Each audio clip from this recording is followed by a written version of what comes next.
Hello বন্ধুরা, কেমন আছো তোমরা সবাই? আশা করছি ভালো আছো আর আমিও খুব ভালো আছি। এখন আমি আমার বাবার বাড়িতেই রয়েছি কিছুদিন ধরে, ১ সপ্তাহ হয়ে গেল। কারণ আমার ঠাম্মা মারা গেছে, সেই জন্যই আমি এখানে রয়েছি। আর অসুচ হলে তো ঘি ভাত খেতে হয়, সেদ্ধ ভাত খেতে হয়, তাছাড়া তো তরকারি খাওয়া যায় না। সেই কারণেই আমার কিছু ভালো লাগছিল না বলে এখানে বসে বসে তেঁতুল মাখা করছিলাম।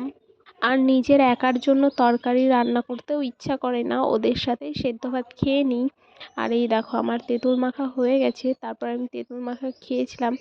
আর আমার মামিও এসেছিল, দিয়ে মামির সাথে করে আমি মাঠে গিয়েছিলাম। এই গমের জমিটা দেখে তোমরা কি কিছু বুঝতে পারছো? হ্যাঁ, আমি আজকে সেই জমিতে এসেছি যেখানে আমি ভিডিও করেছিলাম। আর গমগুলো তখন কতটা কাঁচা ছিল, এই দেখো কিছুদিনের মধ্যেই গমগুলো পুরো পেকে কাটার মতো হয়ে গেছে। আর এই দেখো বন্ধুরা, ভুট্টা গাছ কত ছোট ছোট ভুট্টা হয়েছে। তারপরে আমরা সামনের দিকে যেতেই দেখলাম, এই দেখো এখান থেকে আমি পুঁয়ের চারা নিয়েছিলাম। আর এই পুঁয়ের চারাগুলো এখন কতটা বড় বড় হয়ে গেছে।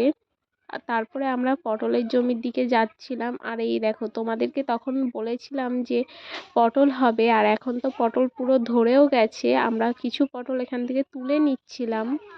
পটলগুলো এখন বেশ বড় বড় হয়ে গেছে।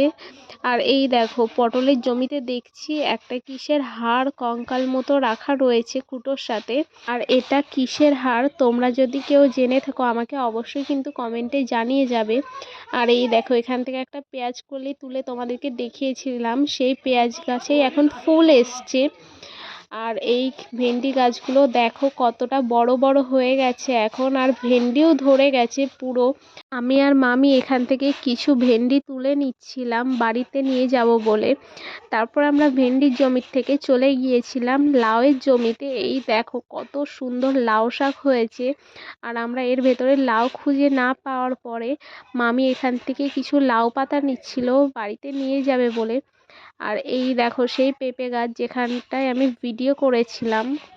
তারপরে আমরা ওখান থেকে বাড়ি চলে যাচ্ছিলাম। আর বাড়ি যেতে যেতে দেখলাম একটা লেবু গাছ, আর কত ছোট ছোট দেখো লেবু এসছে গাছটাতে। আর আমাদের এখানে তো এখন লেবুর প্রচণ্ড দাম, এক একটা লেবু 10 টাকা করে পিস। তোমাদের ওখানে লেবুর কত দাম এখন অবশ্যই কিন্তু কমেন্ট করবে। আর এই দেখো মামি তো নামতে গিয়ে পুরো পড়েই যাচ্ছিল। তারপরে আমরা বাড়ির দিকে চলে যাচ্ছিলাম দুজন মিলে। আর আমরা যেই রাস্তাটা দিয়ে যাচ্ছিলাম তোমাদেরকেও দেখাই, দেখো কতটা ঝোড় জঙ্গল হয়ে রয়েছে, তার ভেতর দিয়ে আমরা যাচ্ছিলাম। আর এই ফুল বাগানটা পুরো নষ্ট হয়ে গেছে, দেখো পুরো গাছগুলো মরে গেছে। আর এখানটায় একজন জমিতে জল নিচ্ছিল, কত বক এসে বসে রয়েছে। আর এই ভিডিওটা এই পর্যন্তই, ভালো লাগলে অবশ্যই কমেন্ট করবে। Thank you for watching.